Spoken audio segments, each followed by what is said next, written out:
अस्सलाम वालेकुम dear students.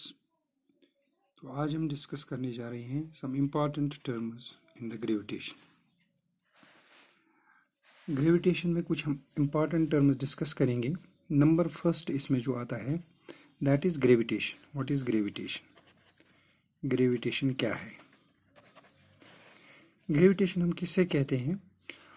हम कहते हैं ऑल द ऑब्जेक्ट, जो भी चीज़ यूनिवर्स में है, अट्रैक्ट्स ईच अदर, एक दूसरे को अट्रैक्ट करती है with a force lying by a line joining the center, which is called as the gravitation. यानी all the objects in the universe attract each other.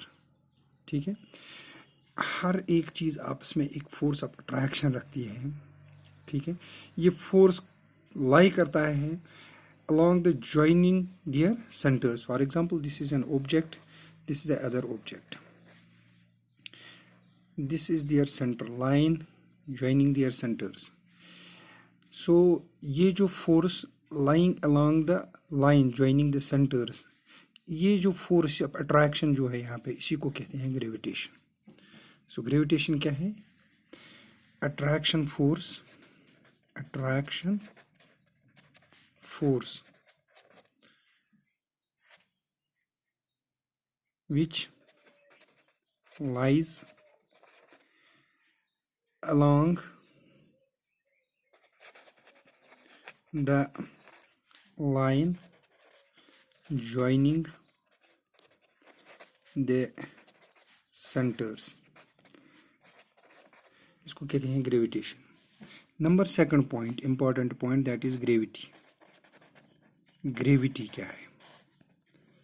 Gravity हम किसे कहते हैं? जो ये ग्रेविटेशनल फोर्स है exerted by the earth, जो अर्थ gravitational force exert करती है on any other is known as the gravity. For example, अगर ये अर्थ है, दिस इज अर्थ, जिस भी चीज को या कोई भी हम ऑब्जेक्ट लेते हैं, the attraction offered by the earth towards the object is called as the gravity. उसको क्या कहते हैं? ग्रेविटी। तो हम क्या कहेंगे? Gravitational force, gravitational force between, या exerted, कहेंगे exerted by earth on an object.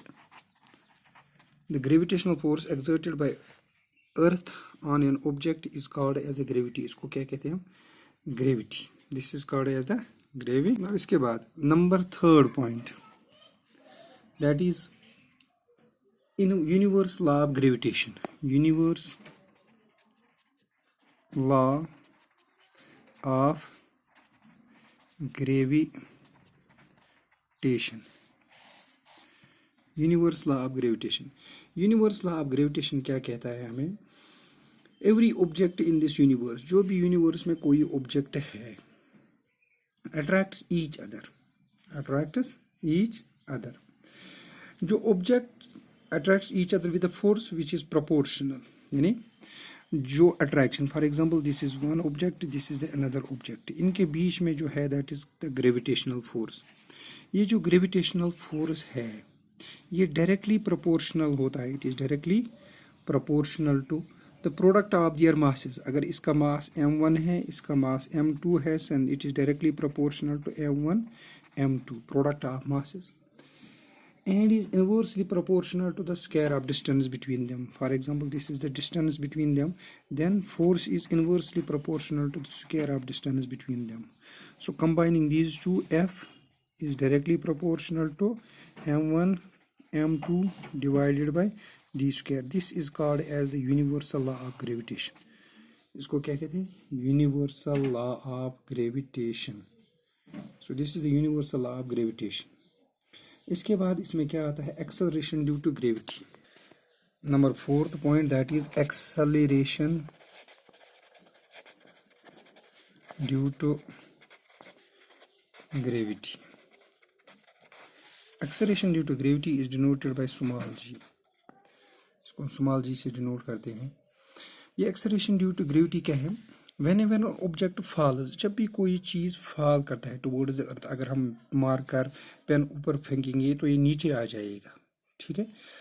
जब ये ज़मीन की तरफ नीचे आ जाता है due to the gravitational force, the acceleration produced in the body, जो इसमें एक्सलरेशन प्रोड्यूस होती है इसी को कहते हैं acceleration due to gravity. Acceleration due to gravity, तो हम क्या कहेंगे, when an object falls towards earth due to gravitational force,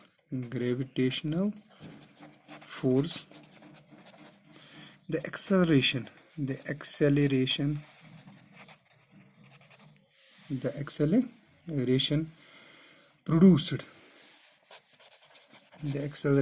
produced in the body, in the object, yeah, body is known as acceleration due to gravity। इसको कहते हैं हम acceleration due to gravity। इसको हम G से denote करते हैं, and its value is, इसका वैल्यू क्या होता है, that is 9.8 metre per second square. इसका वैल्यू होता है 9.8 metre per second square. So this is called as the acceleration due to gravity.